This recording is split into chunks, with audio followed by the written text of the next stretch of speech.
Okay, so uh,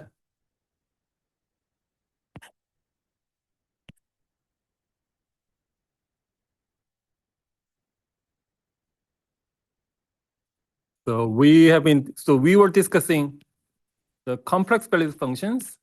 So usually we write it down like u plus I times v. So u means the real part and v is the imaginary part. And this one can be considered as a function from two-dimensional space to the another two-dimensional space,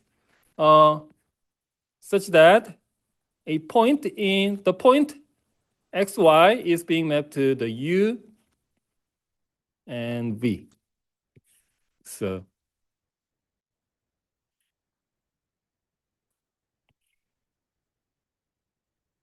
from this space to that space.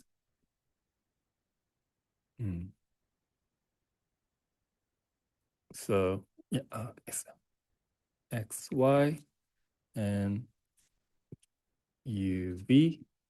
So this guy, so from now on, from time to time, so I'm gonna call this guy as xy plane or the z plane, because so x plus I times y is usually denoted by z. And this guy will be considered called as a w plane or uv plane. So f is a function from c to c, but on the other hand, so at the same time, this one can be regarded as a function from R2 to R2. And so previously, so we discussed the function that maps z to 1 over z.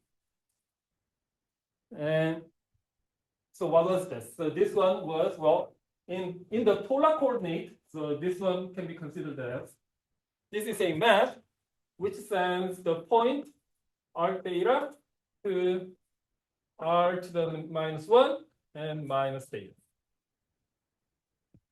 All right. And I want to say something about this map, because this map is a very special kind of much larger class of functions, so-called the Mobius transformation. So today, so the main topic for today's lecture is going to be the Mobius transformation.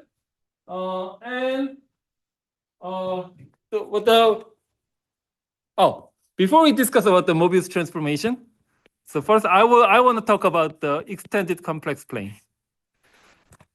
So remark number one, this map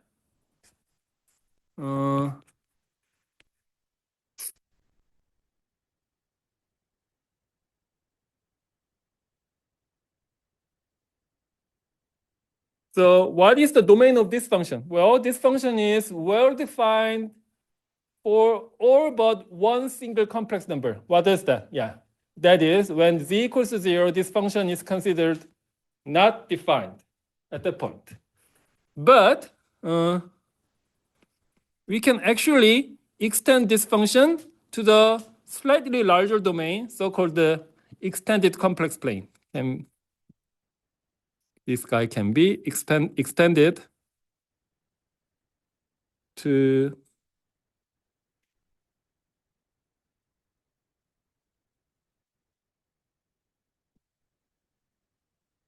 from extended complex plane to the another extended complex plane. How?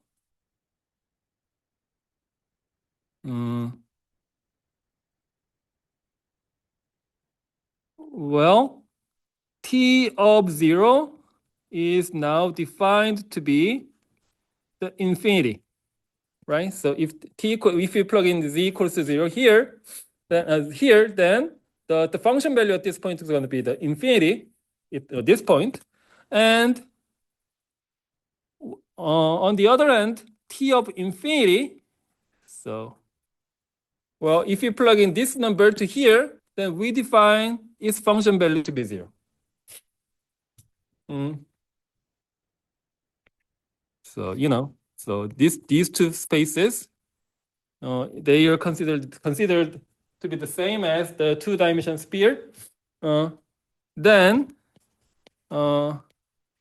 it turns out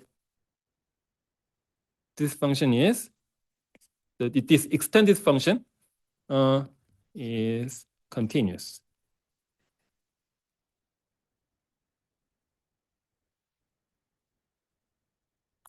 And more importantly, and it is one-to-one. Okay. All right. Good.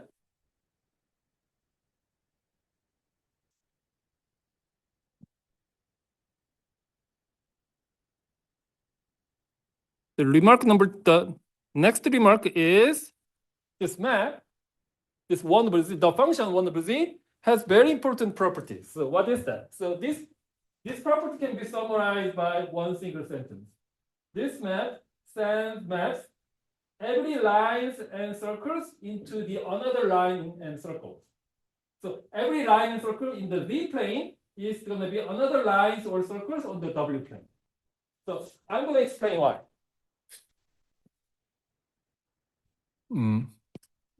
The map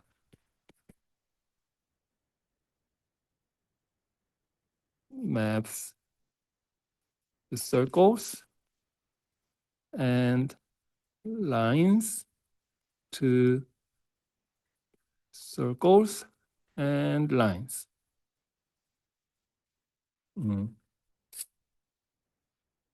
Okay.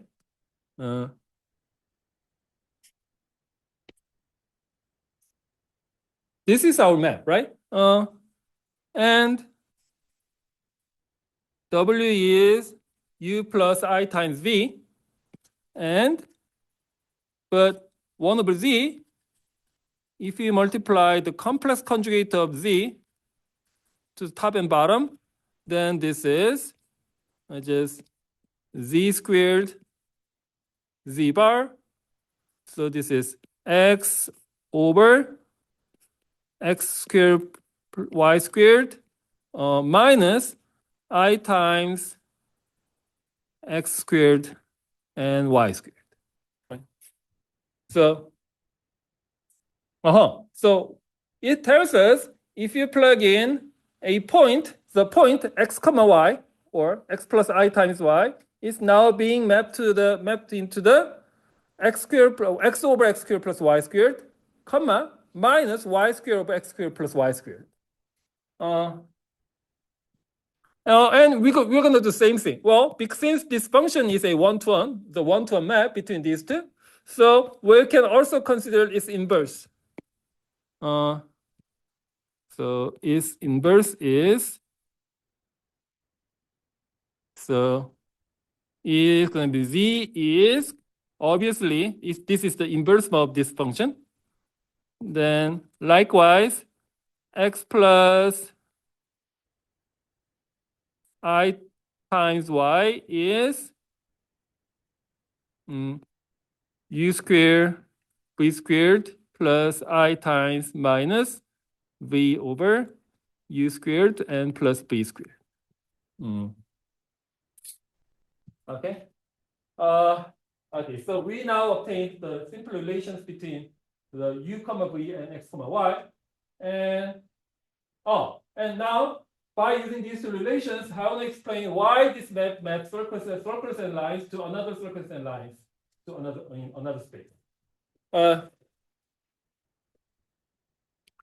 Let us consider this.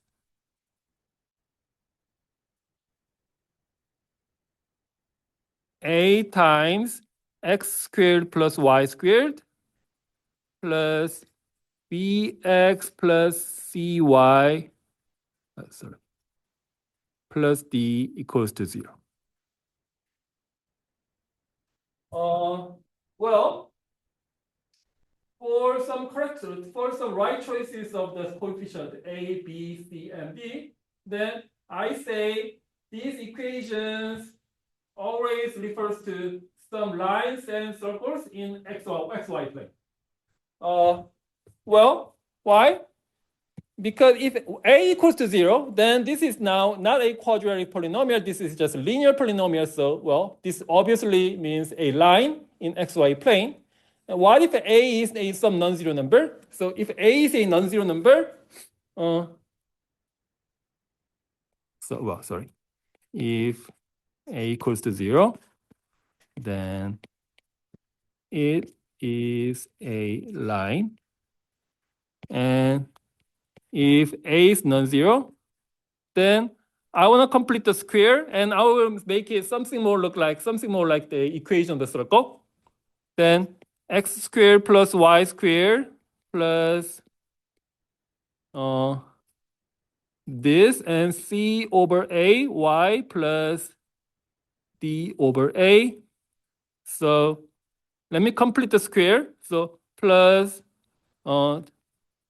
b over 2a squared and y plus c over 2a everything squared plus now what? So a squared and this is minus b squared minus c squared, and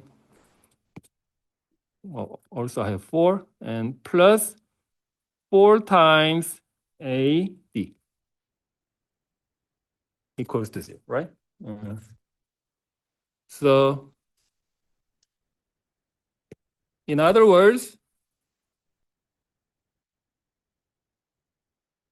is b squared plus c squared minus 4 times AD taken square root, divide by 2 times A. Okay. And everything squared. Sorry.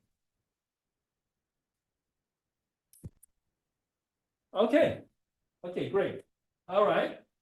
So the left-hand side is sum of two perfect square numbers, and the right-hand side, in order this side to be some real number, in order this side to make sense, then the square root must be always positive. So that means b squared plus c squared minus 4 times AD should be positive, right? So is a circle if b squared plus c squared is greater than 4 times AD.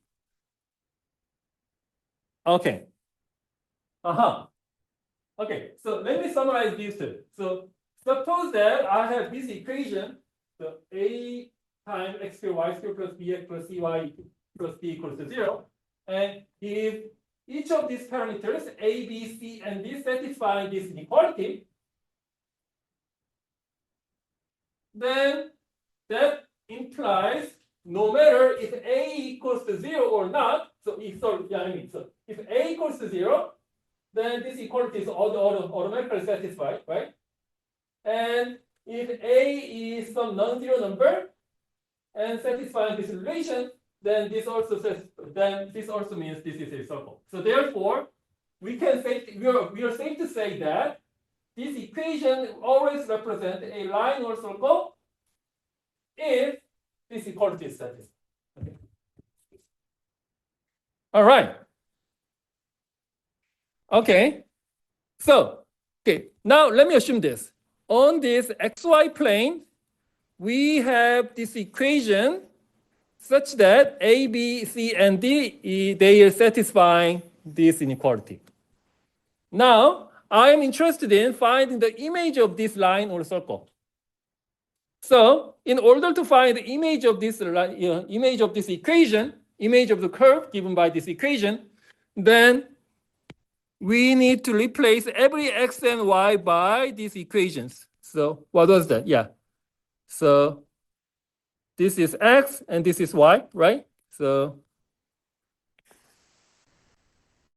u over u squared plus v squared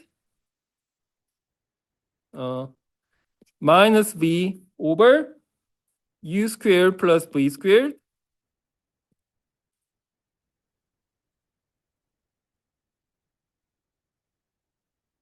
then now this equation reduces to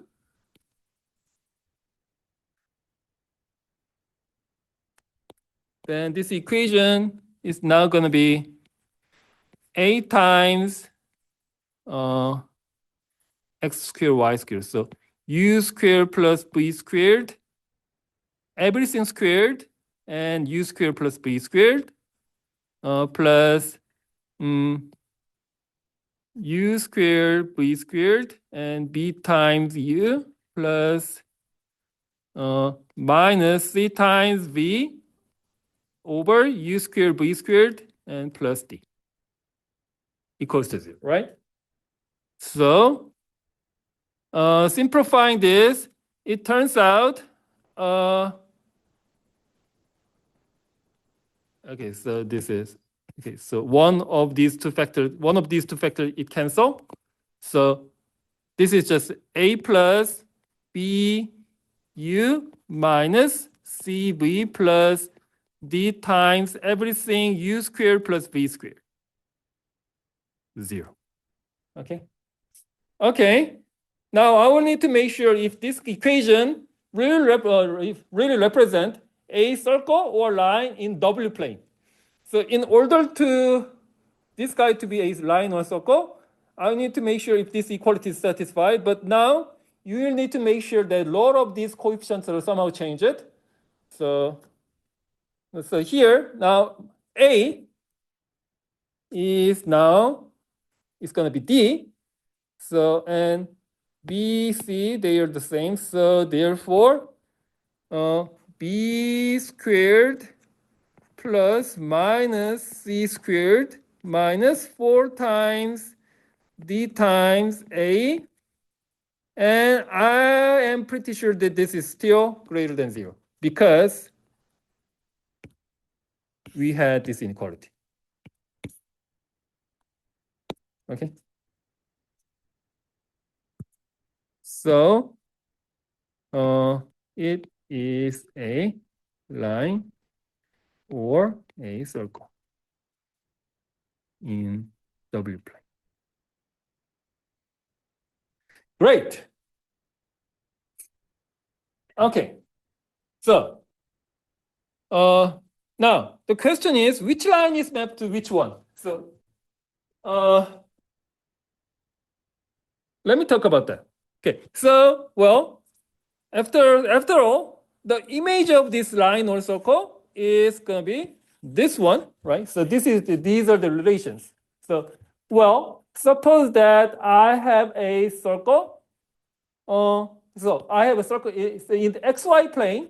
Suppose that I have a circle. So being a circle means or implies that this number a should be non-zero, right? And suppose that this circle is not passing through the origin in xy plane. So what do I mean by that? So passing through or not passing through the origin is completely determined by this number, right? If d equals to 0, then I am pretty sure this equation, even if the curve, even in this equation, is passing through the origin, right? But if d equals to non-zero, then this equation, this curve should not pass through the origin. So therefore, suppose that I have a circle that does not pass through the origin, right? That means A is non-zero number and D is also non-zero number. And if A is non-zero and D is non-zero, A is non-zero and D is non-zero, this means D is non-zero and A is non-zero, right? So this is the image. So therefore, the image of this curve is going to be another circle in W plane that does not pass through the origin, right? In W plane.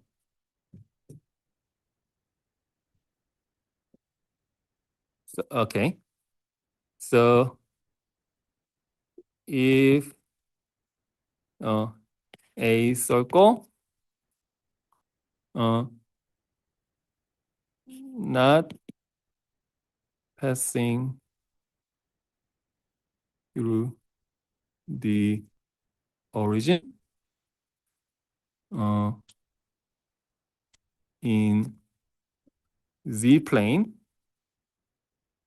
So being a circle means, I told you that being a circle means A is non-zero and not passing through the origin means D is also non-zero. Therefore, this guy maps to a circle not passing through the origin in W plane.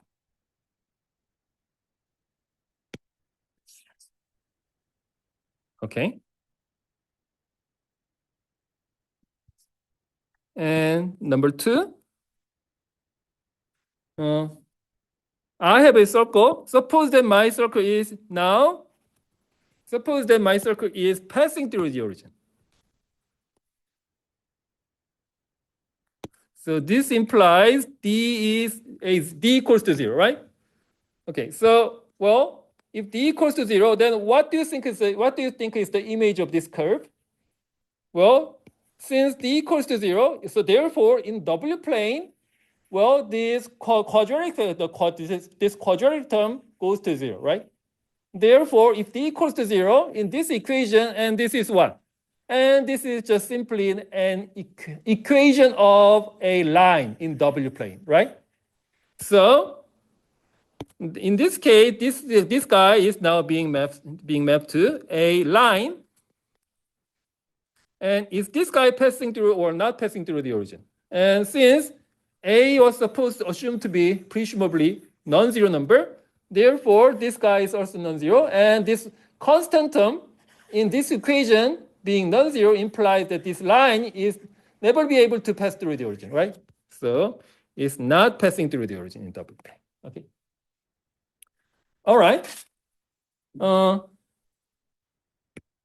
And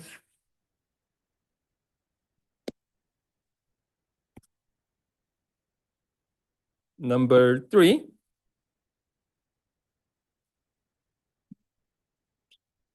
Okay, this time around, let me say I was given a line in Z plane. And suppose that this line is not passing through the origin.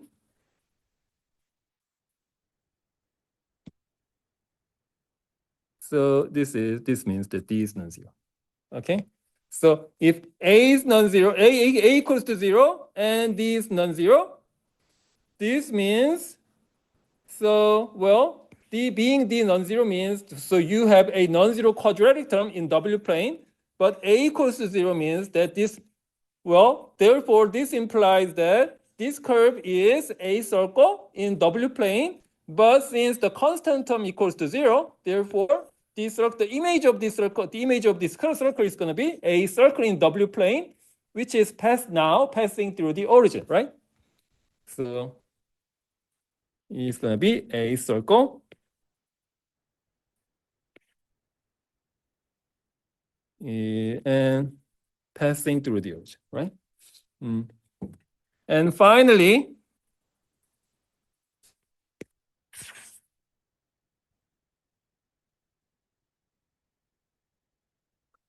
what is the last case? So the last case should be A0 and D0.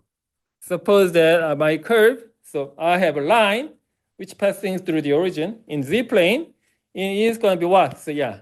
So now I think you know the answer. So the image of this line is going to be another line which is passing through the origin, right? In W plane. Okay. Great. Well, do I need to memorize all of this? No. Actually, you don't. Because, if you remember the stereographic projection, then you know what this means. So this is my Z plane, and the origin of the origin or the zero of this G plane is now being identified to the south pole of this cursor, south pole of this circle, south pole of this sphere. And suppose that I have a circle which is not passing through the origin. And if I have this circle, and the image of this guy, well, what do you think is the pre-image of this guy under the stereographic projection? Then this is going to be a circle which looks like this. And you have to remember the stereographic projection is all about the image of this curve on this sphere being projected from the light which is located on the north pole of this guy. But from the viewpoint of the W plane is considered as a tangent space which is tangent to the north pole. And this guy, so the origin of this guy, well, this guy is called the point of infinity. But this one, but however, if I have this circle over here, then the image of this circle about the stereographic projection whose light source is being located in the south pole, then the image of this guy is going to be another circle which is located at this point, right? But however, if you have a line,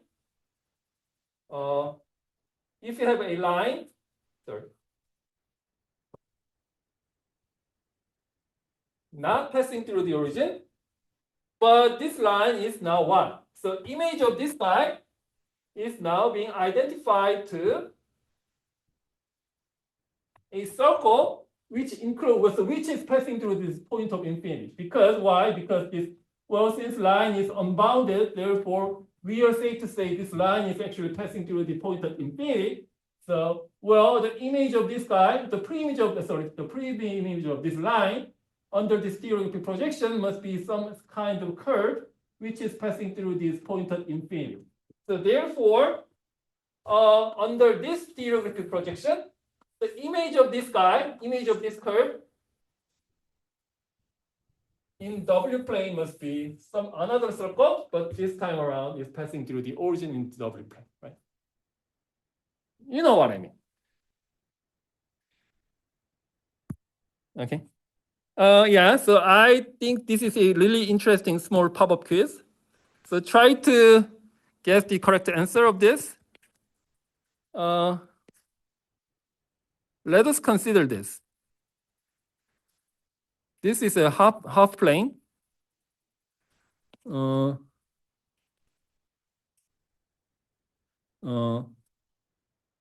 In XY plane.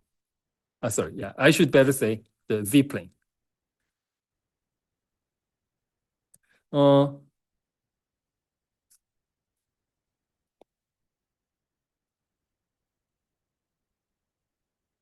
Well, for simplicity, so we are assuming that C1, this number, is a real number, and which is positive.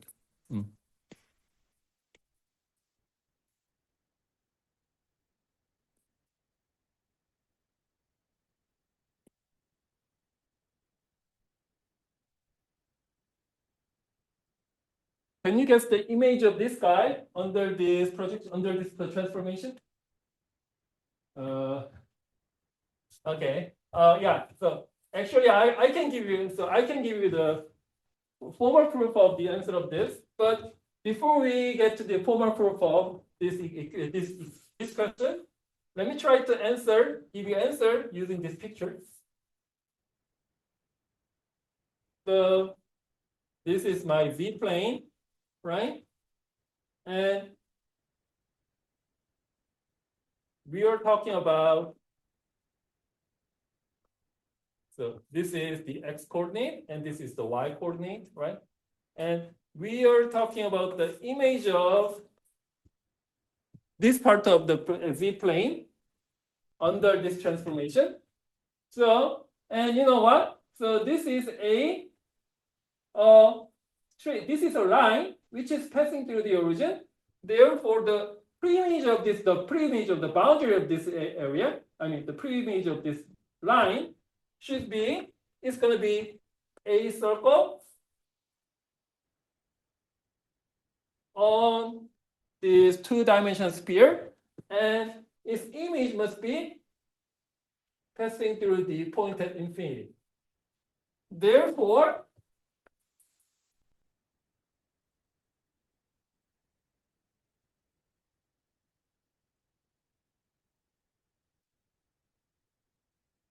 this red line, red curve is now being mapped onto this another circle in W plane, but this guy is now passing through the origin, right? And all right, so therefore the preimage of this guy is gonna be this part of the circle. Therefore what? Yeah, so yeah. My picture is somehow messed up, so, but you know. So so therefore the image of this guy under this transformation is going to be a region which is bounded by this circle passing through the origin in W, right? Okay, yeah, this is not a proof. Yeah, this is just to give us the idea.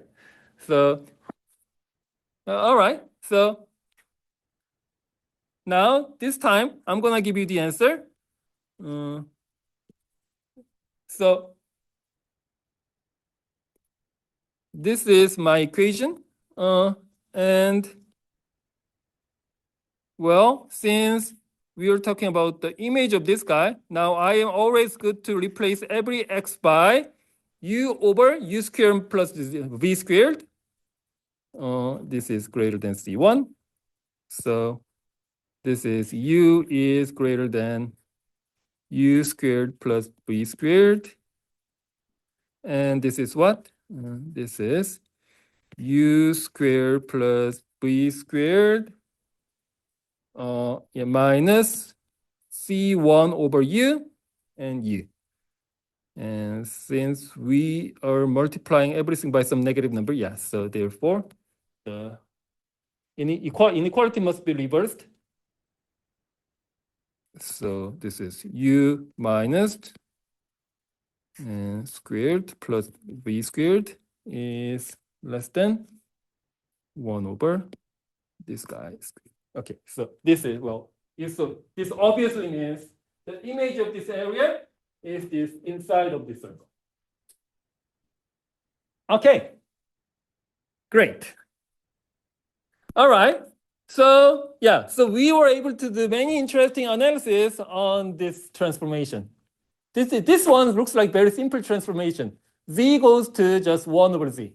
Yeah, even though this transformation is very simple, but actually this idea is the behavior of this function. So understanding the behavior of this transformation, this simple transformation, gives us the idea of the whole new larger class of the complex functions, which is called to be the Mobius transformations or linear, or sometimes it is called the linear fractional transformation.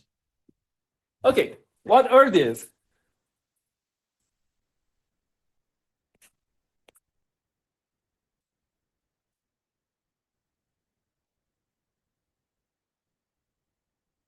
Linear and fractional transformation.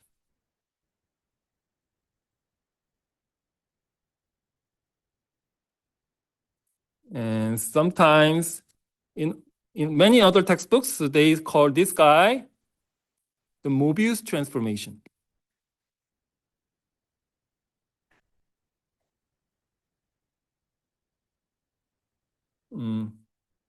So what is a Mobius transformation? So first, I'm going to give you the definition. The Mobius transformation is a complex function which is defined to be a fraction of two complex numbers.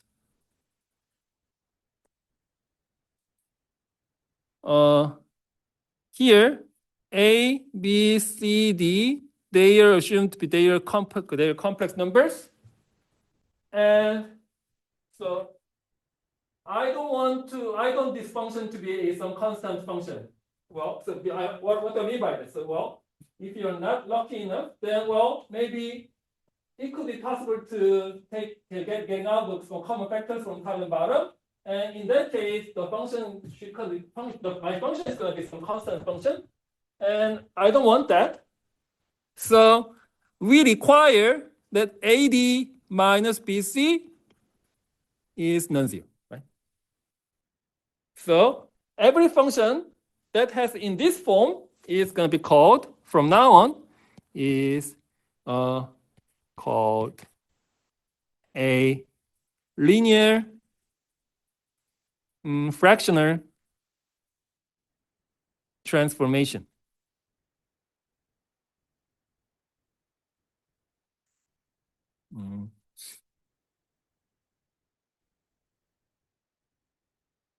Okay. All right.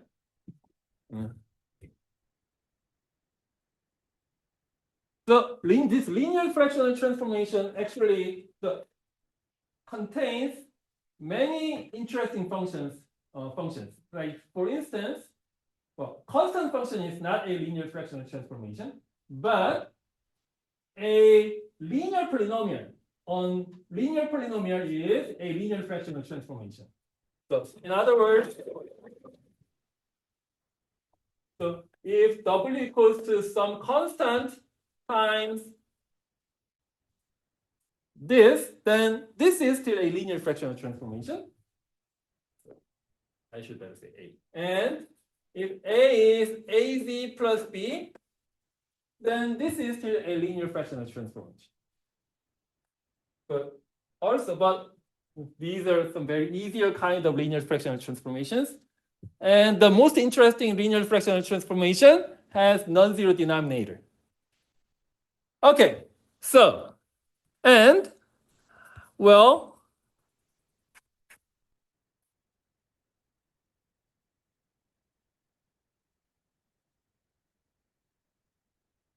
the first theorem is every linear fractional transformations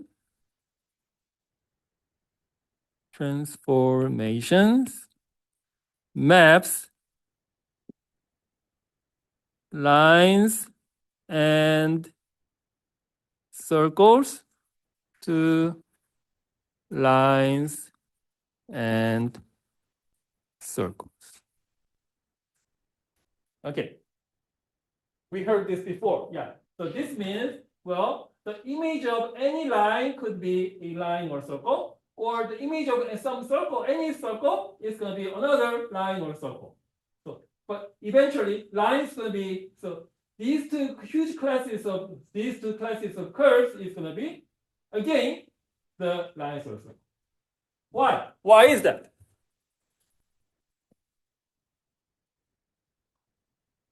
The proof is very simple. So first, we take a look of this guy, this very special linear fractional transformation. W equals to A times Z. Well, so what is this?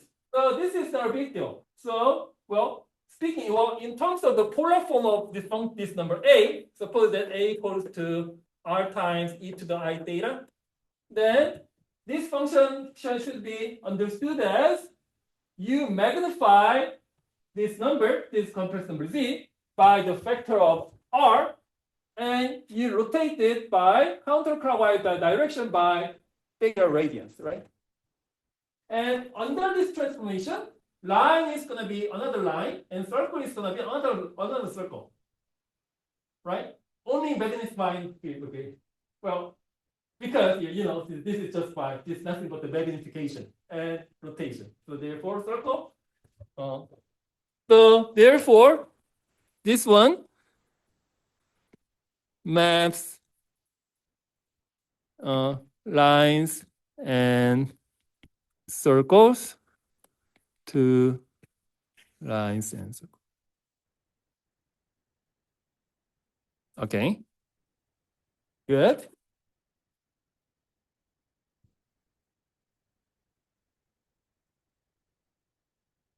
And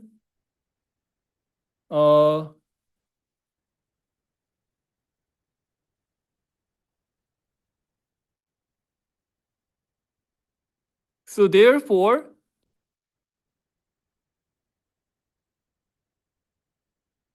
it has the same properties. Well, provided that this number Z equals to non-zero. So, sorry. Well, because you know what? Because this is nothing but the parallel, nothing but the composition of this function with another parallel translation by factor of d, so by unit d. So, well, therefore, this statement is still true for this transformation. So,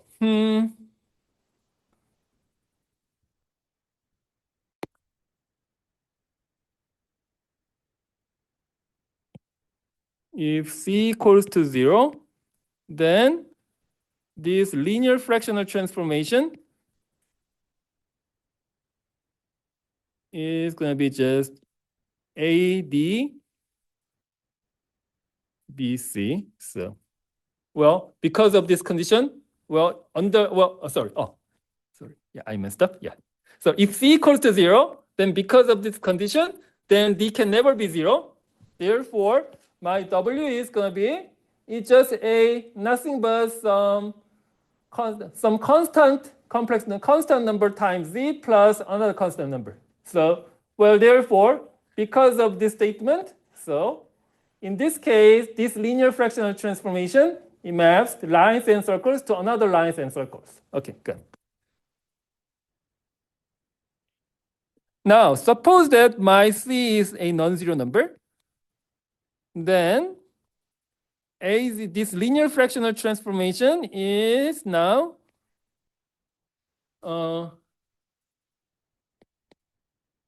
well, so yeah, I'm going to do a little bit of algebra. CZ plus D, and here I have this, so minus AD over C and plus B, and everything divided by CZ plus D. So this is A over C plus minus ADC plus B. And you know, this number, this numerator is a non-zero number because of this condition. So this is non-zero.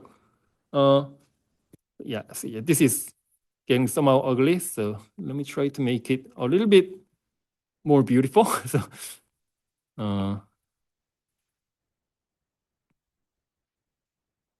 times 1 over CZ plus D. Okay. Okay. So, well, okay. So the thing is, summarizing, if C is a non-zero number, so I can rephrase this linear fractional transformation into something like this. Okay. Why? Because then this linear transform, well, because of this expression, so I can understand this linear fractional transformation as compositions of a bunch of another transformations. So this is a composition of transformations of, first, I am sending z to cz plus d, right? And okay, now my z is cz plus d, and I take the reciprocal of this number, right? Then once I take a reciprocal, then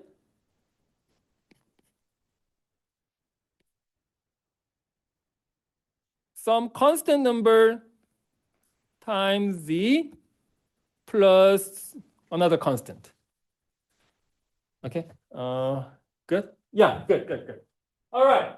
So, well, this is an easy exercise, and you can easily, I guess you can easily convince yourself that this one can be written as a composition of these three transformations. And you know what? So this transformation is sending lines and circles to another lines and circles, right? And this guy, well, this is the most tricky part. But you know, this function also maps the lines and circles to another lines and circles. And lastly, this map also sending lines and circles to another lines and circles. Right? Therefore, every lines or circles is now being mapped to the another lines or circles. Right? Good. So each of these transformation maps So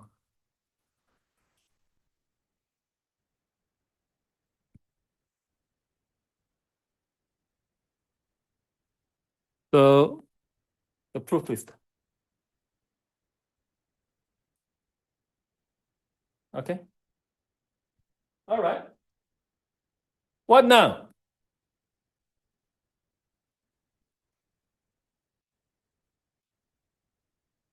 I think this is the most important property of the linear fractional transformation. Well, and okay, now let me go back to our previous discussion on this reciprocal map. So, well, this reciprocal map, I was able to extend this transformation towards a transformations on two-dimensional sphere to another two-dimensional sphere. Well, so-called, AKA the extended complex plane. We can do the exactly same thing. Well, I think you already somehow convinced that the linear transformation is more or less a composition of linear polynomials and the reciprocals, right? So because of that, just as we extended this transformation to extended complex plane, so we can actually extend any arbitrarily given linear fractional transformation to a functions between extended complex planes. How?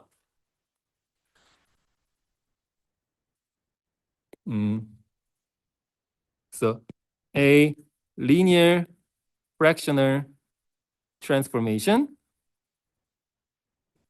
can be, so AZ plus B, CZ plus D. Now this guy can be extended to extended complex plane to extended complex plane. I should better say.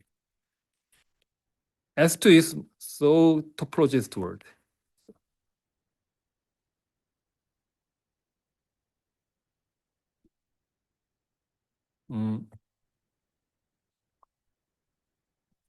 How?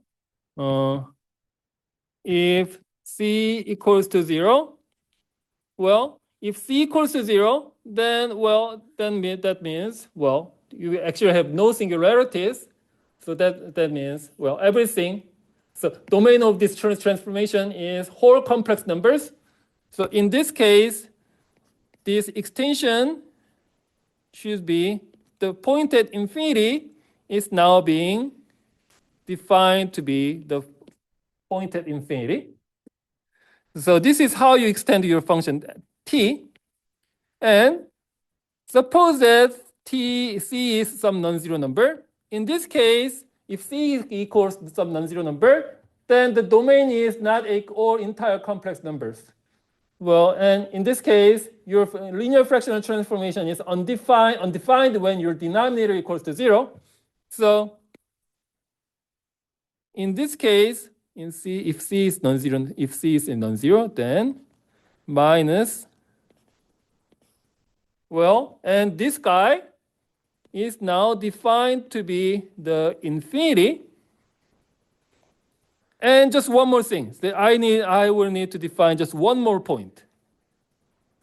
How would you define the function value at point at infinity? Well, because since this guy is assumed to be the function on this extended complex plane, so therefore the function value at this point also must be defined, right? And in order to maintain consistency, or in order to maintain the continuity of this function t, so well, I cannot arbitrarily define this function value. So I always need to define this guy in order to maintain the continuity. And I think the best candidate for this function value is, well, if you remember the calculus, that if z tends to infinity, then this guy goes to 0, and this guy goes to, well, sorry. So if z tends to infinity, then, well, the ratio between these two numbers is almost going to be the same as the ratio between these two leading coefficients on top and bottom, right? So it is reasonable to define that this number, the function value at the point at infinity is going to be just A over C, right? And by doing so, my extension of this linear fractional transformation is now so it turns out to be a continuous function on this extended complex.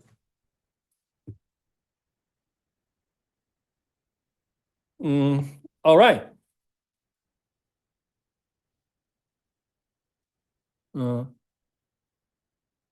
Okay.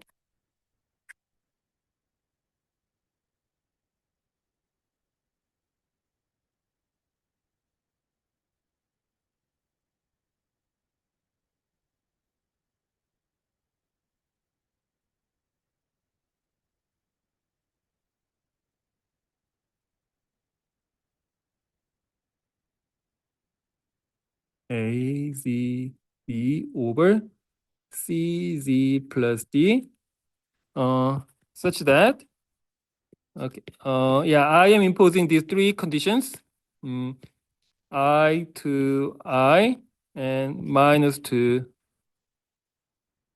minus. Well, so we want to find a linear transformation, linear fractional transformation that maps the point 2 to point 1 and point I to point I and point minus 2 to point minus 1. So I mean, basically, I have three informations. I have three different points. And the question is the set of information suffices to completely determine this linear transformation? I mean, how many such a linear fractional transformation exists? Do you expect satisfying these three conditions? I mean, the answer is there is only one such a linear fractional transformation satisfying these 3 points.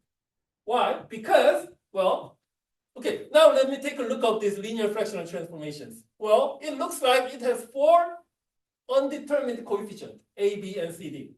But however, since these, they are not just a polynomial, they are just a quotient of two linear polynomials, right? Therefore, basically, you are interested in the ratios between, so the exact value of A, B, C, D, they are not important, but what really matters is the ratios between these 4 complex numbers, right? And, well, speaking of ratios of 4 complex numbers, well, then maybe, well, you can always choose 8 equals to 1, right? Then, but basically, so therefore, ratios of 4 numbers means your degree of freedom is not 4, but your degree of freedom is only 3. Therefore, just by setting these 3 points, we're suffice enough to completely determine your linear fractional transformation. Okay. All right. So what's the answer? Yeah. At this point, finding this linear fractional transformation is just a matter of algebra.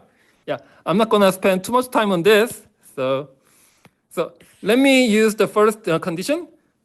Then 2 times A plus B and 2 times C plus D, and I is IA plus B, IC plus D, and minus 1 is minus 2A plus B, minus 2C plus D. Well, okay, so by using some tedious computations, well, by using condition number 1 and condition number 3, so, well, yeah. It turns out B equals to 2 times C and D equals to 2 times A. And lastly, using these two conditions towards this second relation, it turns out, I mean, detail is left to student. My favorite word. Yeah, leave it as an exercise. Then C turns out to be I times A over 3. So therefore, this linear fractional transformation is going to be CZ plus D and AZ and B was what?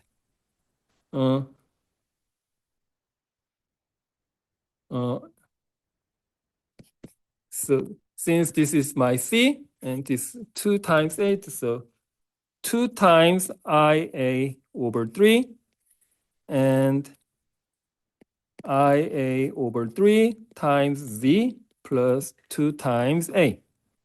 And well, I have common factors and you can get rid of. So, well, you know, this number, A cannot be 0. So if A equals to 0, then, well, if A equals to 0, then D equals to 0, and C equals to 0. Now everything is going to be 0, so which is clearly violation of the definition of the linear fractional transformation.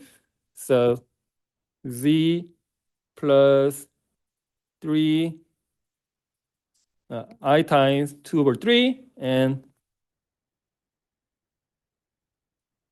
so this is 3 times Z plus 2I over IZ plus 6. Okay. Okay. Not that interesting.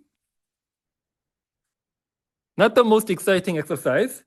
Well, the same problem, but this time around, but my 3-point, a linear fractional transformation such that 1 goes to I, 0 goes to infinity, point at infinity, minus 1 to 1. Well, the interesting thing is, well, the second condition involves the point at infinity, right? Because, well, since the linear fractional was, well, when we are discussing the linear fractional transformation, then, well, and we usually consider this one is now being extended to the extent, this guy is extended to the extended complex plane. Therefore, it is very reasonable to discuss the point at infinity. Okay, so how you deal with such a condition? Now, this is going to be slightly more interesting than the previous exercise. Okay, so let me take a look at the second condition. So W is AZ plus B and CZ plus D. Okay, and it tells us if I plug in Z equals to 0, then the function value is going to be infinity. Well, in order to do that, then I guess it is reasonable to assume that D must be also 0, right?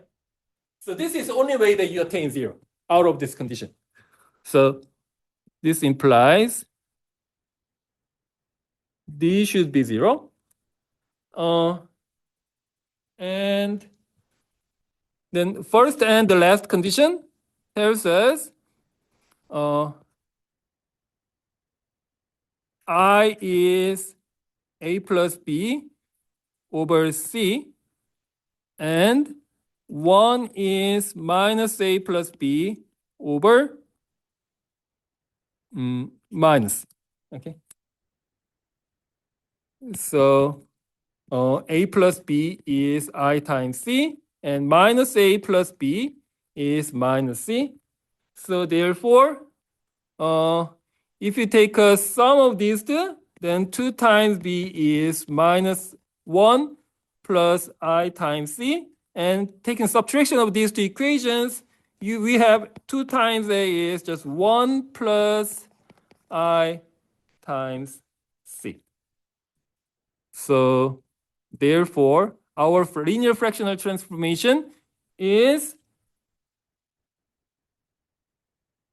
2 over 1 plus I times C times Z plus 2 over minus 1 plus I times C, everything divided by CZ. So this is simplifying this 1 plus I times C plus minus 1 plus I by 2 times.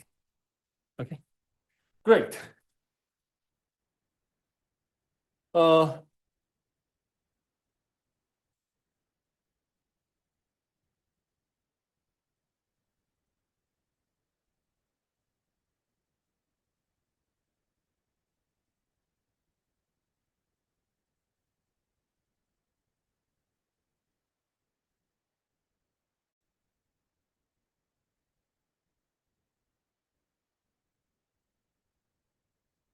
So, well, as I told you, well, the linear fractional transformation is completely determined by the choice of 3 points, right? If you know the function values of 3 points in the z plane, and if you know the function values of each of these 3 specified points, then that is enough to completely determine your linear fractional transformation. And this idea is somehow very useful. So this gives a very useful formula of the linear fractional transformations. It looks like this.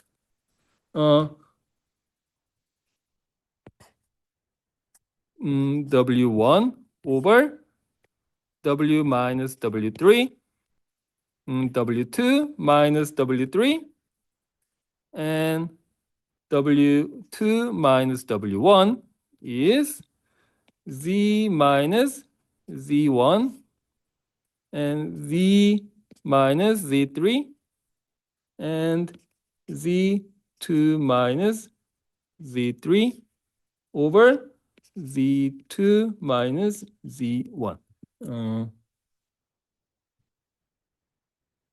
Okay. What is this?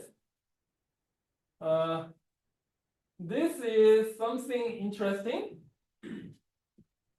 But you know what? Well, this is just, well, W1, W2, W3, they are some just fixed numbers. So this is a constant, and this is also constant.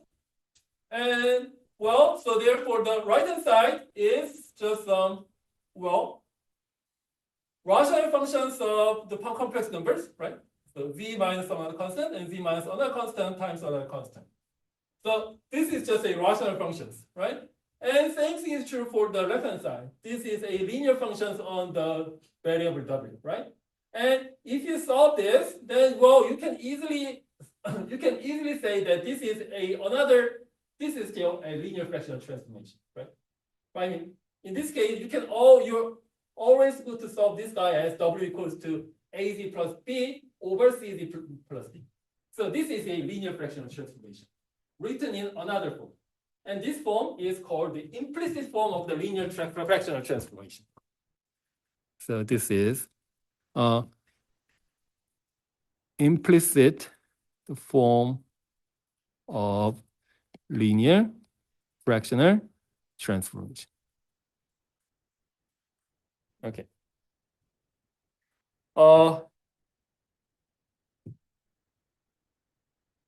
Why is that? And the thing is, the important property is, and this linear fractional transformation maps Z1 to W1, Z2 to W2, and Z3 to W3.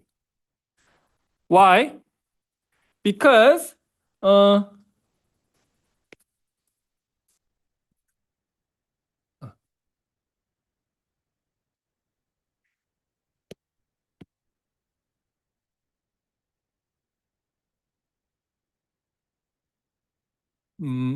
well, we're shuffling the orders is this times this.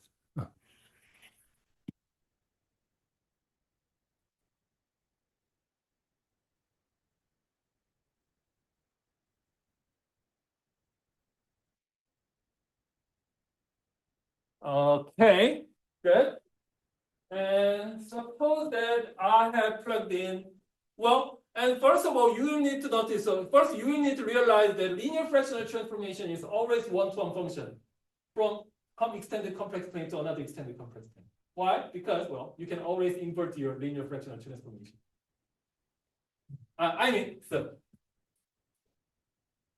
Well, if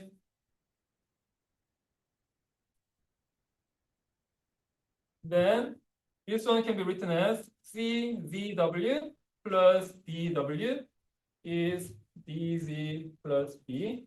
And solving this for Z, So Z is CW minus D is minus DW plus D.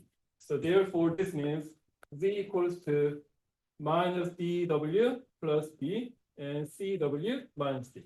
So well, these two equations, they are equivalent, right? So and by being able to solve this equation for Z means that this linear fractional transformation is always one-to-one, right? So that means these three numbers must be always distinct, and these three numbers, W1, W2, W3, they must be always different to each other, right? So, and suppose that I plugged in Z equals to Z1 into this equation.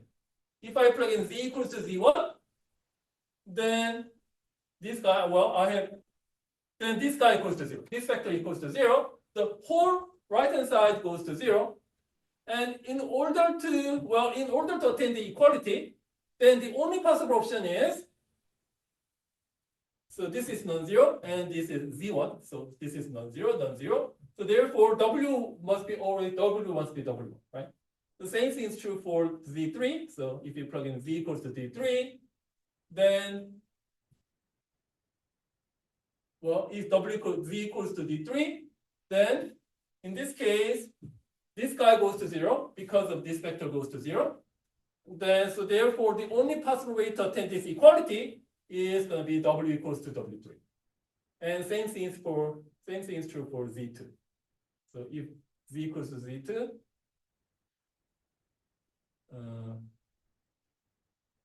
if Z equals to Z2, then, in this case,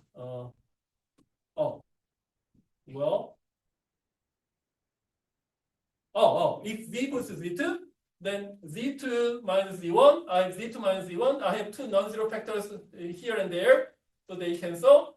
I have Z equals to Z2, so I have two non-zero factors here and there, so those two guys also cancel. Therefore, in order to attain the equality,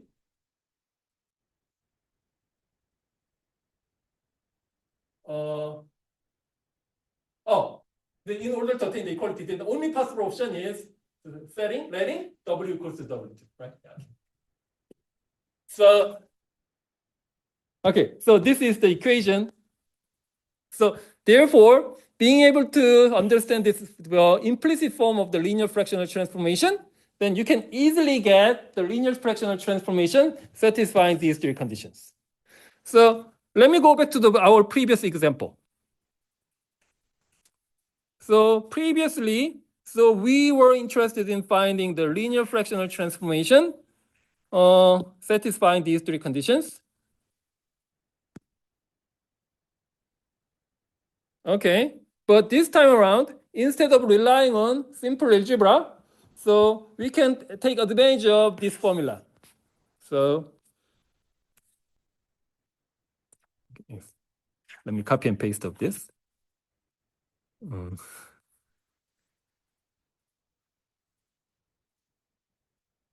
Then Z1 is 2, right? Z1 is 2. And W1 is 1. And W2 is, Z2 is I. Z2 is I, and W2 is also I.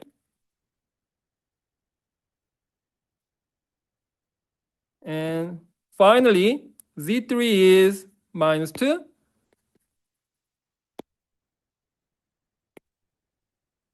And W3 is minus 1. So,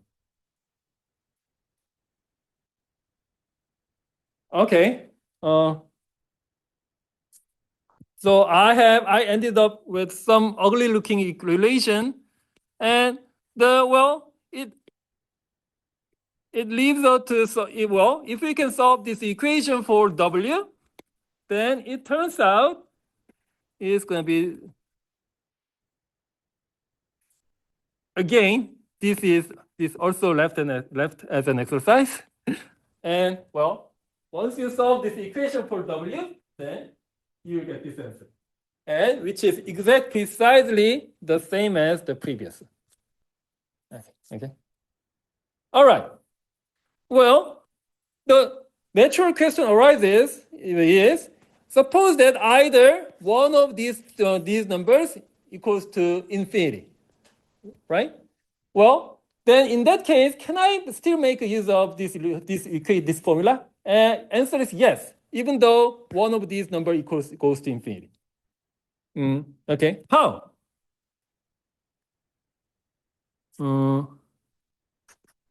The implicit form is still valid if either one of these numbers is infinite. Well, suppose, for example, say Z1 is infinity. Suppose the condition is given like this. Well, the infinity is being met to some another point. Well, in this case, if Z1 equals to infinity, then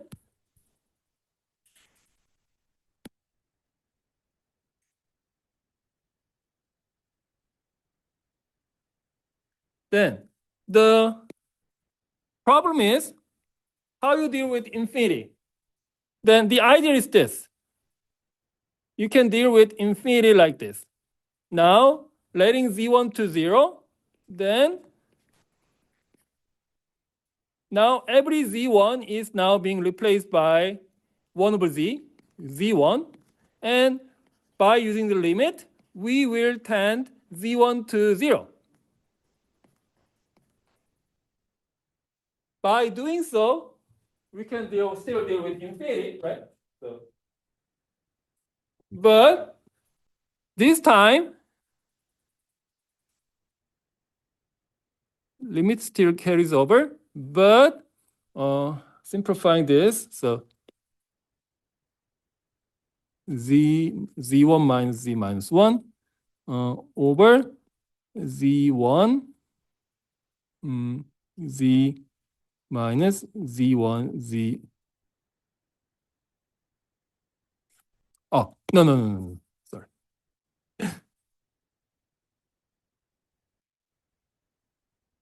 These two factors, these two guys are, not related to Z1. So those two factors, they just carry over. But Z1 times Z2 minus 1. Okay, this is good. Now this is good. Okay, now as Z1 goes to 0, and this one goes to 0, and this one also goes to 0. So, and we have two minus 1s, top and bottom.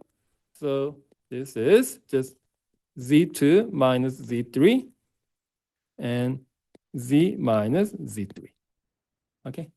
So, if Z1 equals to 0, then your relation, well, the answer is, well, if Z1 equals to 0, the factors which involves the infinities, in this case, that was Z1, these two factors should be considered as 1, right?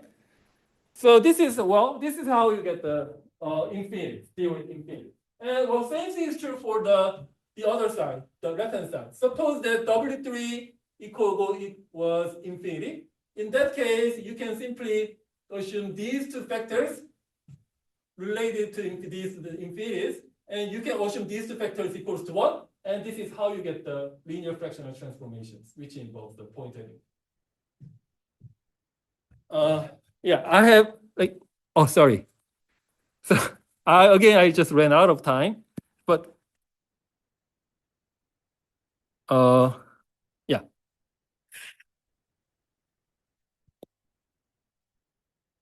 just give me just one more minute. Well, we have same problem, but this time around, then W1 is infinity. So therefore, in this case, the linear fractional transformation satisfying these 3 points is going to be, so this is I, and W3 is 1. And oh no, so and these guys, and these two factors were involving infinities. So well, I can just assume that these guys are equals to 1. And then this is 1, and WZ2 equals to 0, and Z1, this is still 1, Z3 is -1. So W minus I over W minus 1 is, and minus.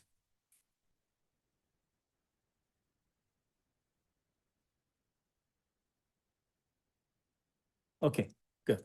And again, if you solve this equation for W, then it turns out W is